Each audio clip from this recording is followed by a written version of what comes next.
So I studied in marketing today that the customer is always right. Oh, but you do know that Steve Jobs said that the customer doesn't know what they want before you show it to them? But okay, in all cases, I studied today in my business class that I should make a profit in my company in order to succeed and grow. You did. Do you know that Amazon was not profitable for more than 10 years? Um, Everything they taught you is a lie. Hi. So I consulted companies and startups for more than 10 years, and at the end, I noticed that what I am doing right now is the opposite of everything I learned in entrepreneurship. Think about it this way. I'm starting a slowly growing solopreneurship with no profit, no exit strategy, and no funding whatsoever. Why am I doing that? Well, before I get into speaking about my 5 unconventional tactics of entrepreneurship, let me tell you a little bit more about myself in case you don't know. I'm Elanani, an entrepreneurship consultant based in Zurich, and here's what I did in my life. A long time ago, I was studying software engineering and I knew it was not the right career for me, so I created a startup with a couple of friends that I had. Interestingly, 2 years after that, I felt that I figured everything about entrepreneurship out. Immediately at that moment, I almost went bankrupt. After that, I kept working on my startup. I got a seed funding offer and I refused that offer. After refusing this offer, I was very sure that I had everything figured out. 1 year after that, the startup failed and I learned, which is the most important element of this whole thing. And ever since then, I started consulting other companies and other startups in the field. That was quite a long time ago. So I worked with a lot of companies and witnessed an astonishing aspect of entrepreneurship. Some of the companies that I worked with have raised more than 140 million. Others were just starting up. Now, around 5 years after this moment, there's one thing that I am very certain of.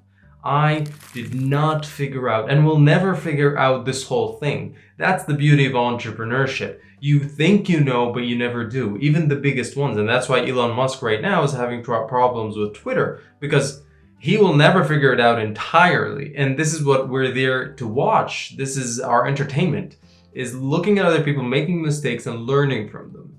So after these 10 years of experience, I decided to work on my own startup that was exactly the opposite of everything I thought of. So what you learn in entrepreneurship and all the entrepreneurial world is that in order for you to get investment, you need to have a hockey stick shaped growth.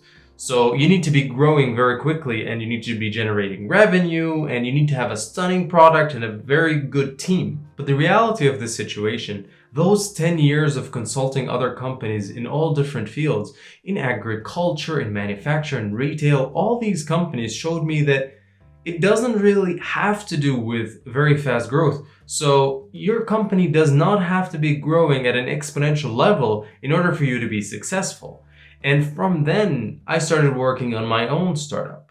Unconventional tactic number 1. You need to grow fast in order to get attention and to raise investments. Nah, you know what? I'm growing slowly. So I was speaking with a marketing consultant about search engine optimization, and then he told me that if you want to grow organically on your website, that true effects would show up in 12 to 24 months. That's a year or two. And to a lot of people, that sounds a lot because you want results faster than this. But then I asked myself a very important question. Am I really in a rush to get there? And then I realized that I'm not. You know what? So what if growth takes 12 months or 24 months? As long as you're working on building something, let it take as long as it should take.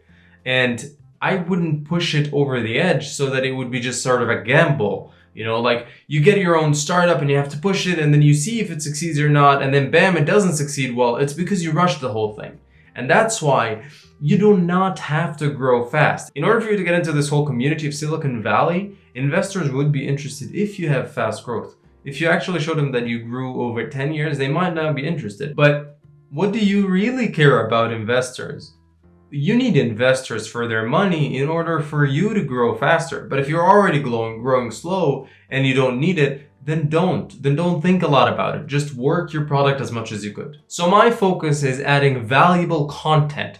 That could be a blog, that could be a business plan, whatever it is that I add to my company. I think about it in the future that someone might benefit from reading or seeing this. Oh, by the way, you need to know more about what my company is. It goes by the name of Albuzzy, and it's a freelancing website focused on the business services. So think Upwork or Fiverr, but for business documents like a business plan or a pitch deck or a due diligence document, whatever it is. So this is overall what my startup does. That's a very quick advertisement. Unconventional tactic number 2, you need a chief technical officer, a CTO, and a strong team. How about I'll do it alone? I do know that the word, it's only right if I do it myself, is one of the most poisonous phrases you could hear. But it's also true that you learn a lot if you focus on a lot of elements of your startup. So for example, the search engine optimization option that I said, if I had focused more, and that's what I'm doing right now, focus more on SEO myself, getting to learn the terminologies, getting to learn what on-page and off-page is, and just exploring the world of SEO myself, this adds to me as a person. And the startup journey could create at the end a company that is worth millions or billions. But the most important element or the most important lesson you learn in the process is the fact that you as a person gain a lot. So that's why I am starting a solopreneurship instead of an entrepreneurship. Also, don't get me wrong, I have a lot of team members right now in the team that sometimes I need. For example, if someone wants to my team of freelancers, for instance, it's a freelance marketplace, so it has to have freelancers. I have my web designer if I need, I have my blog writer if I need, but I do a lot of these things myself, and these people could be executors instead of, strategists of the whole situations. Micromanaging, I know that's not the most healthy, but at the beginning, why not? I want to learn, so screw it. And this gets me to unconventional point number 3. I changed the scene, if you noticed. What's your revenue? You need to be making money. That's business 101. Again, nope. Revenue is the least of my concerns. But how will you pay your bills?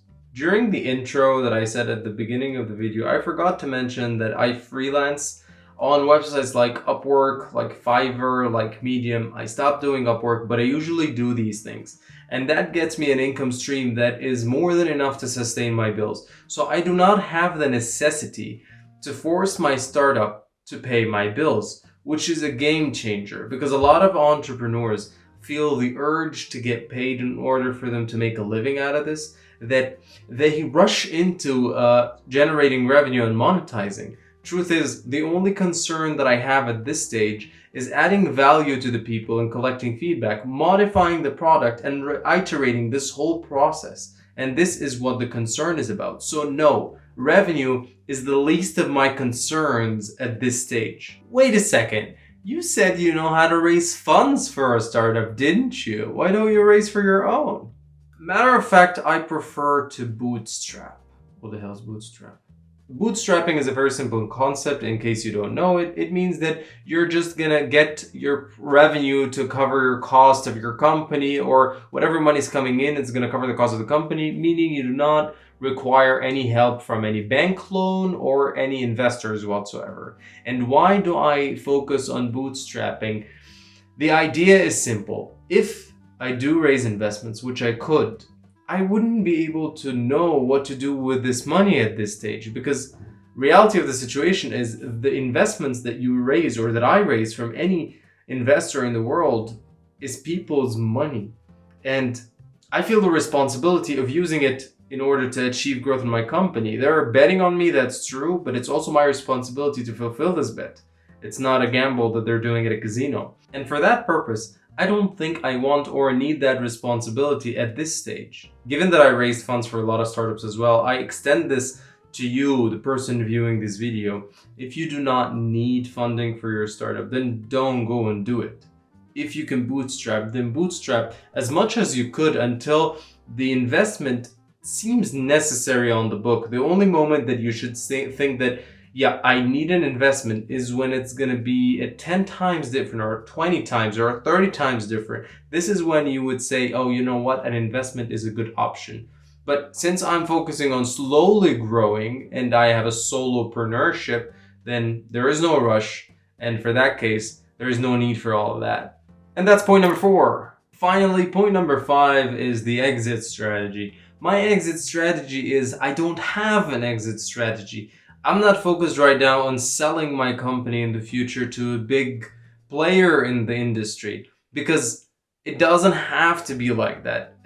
You might think that, oh, but now you're like a chicken without a head running across a farm.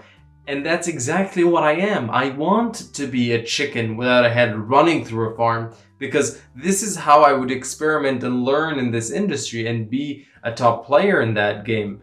So there is no exit strategy. The exit strategy is to keep adding benefit and value to the people using the platform.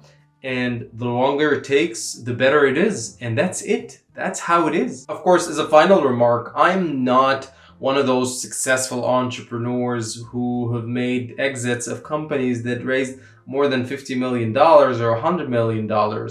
Truth is, I'm a very humble person, and you can read all about what I did in my life, and it's not really that big when it comes to success or entrepreneurship. But also, if you really think about it, success and entrepreneurship is a matter of perspective, because whomever consider himself or herself successful, there are always people who would outshine them. If you have a net worth of 50 million, there are people who have a net worth of 500 million, others who have 5 billion, 50 billion, and so on. So what I did was I achieved a level of comfort in my work. I don't wake up in the morning thinking that I have to work for someone. I just do the things that I love to do and think of adding value to people's lives through writing on Medium, through recording these videos, through my startup and trying to reach people out there. And if this isn't success, that is to me success, and that's more than enough. And I thank you very much for watching this video. I hope it added any value to your life. And know that this is my desire with these videos, is that I want to add some knowledge or things that I encounter on a daily basis with my clients, with successful entrepreneurs. I would love to share them on this channel, and this is why you're seeing that. Till next time. Bye.